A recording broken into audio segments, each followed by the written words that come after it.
আরফিন শুভ ও বিদ্যা সিনহা মিম অভিনীত মালিক নিয়ে রয়েছে কৌতূহল। সাপ লুডোর পর আবারও এই জুটিকে একসঙ্গে দেখা যাবে।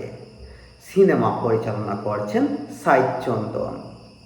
শুটিং শেষ হয়, বর্তমানে চলছে পোস্টার প্রোডাকশনের কাজ।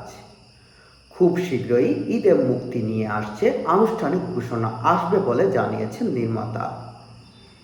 ঈদে মুক্তির বিষয়ে আনুষ্ঠানিক মন্তব্যের জন্য পরিচালকের সঙ্গে যোগাযোগ করা হলে তিনি বলেন, আমরা সিনেমাটি শুধু মুক্তি নয়, কোনো কিছু এখনও অফিসিয়ালি জানাইনি, তবে আমরা প্রস্তুত হচ্ছি আগামী 2-1 দিনের মধ্যেই ঈদে মুক্তির বিষয়ে আনুষ্ঠানিকভাবে সব কিছু জানাবো।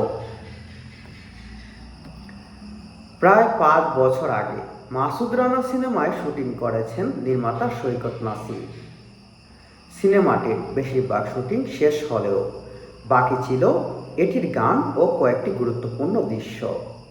নানা জটিলতার কারণে কাজটি দীর্ঘদিন আটকে ছিল। সম্প্রতি সেই জট কাটিয়ে সিনেমাটি ঈদুল আজহায় মুক্তির জন্য প্রস্তুত করা হচ্ছে বলে জানিয়েছেন সিনেমার প্রযোজক আব্দুল আজিজ। তিনি জানান, মাসুদ রানা বাকি কাজ শেষ হয়েছে। আমার ভাষায় সিনেমাটি ঈদুল আজহায় মুক্তি দেবে। এতে নতুন ভূমিকায় অভিনয় করছেন রাসেল রানা এবং তার বিপরীতে অভিনয় করেছেন পূজা চেরি।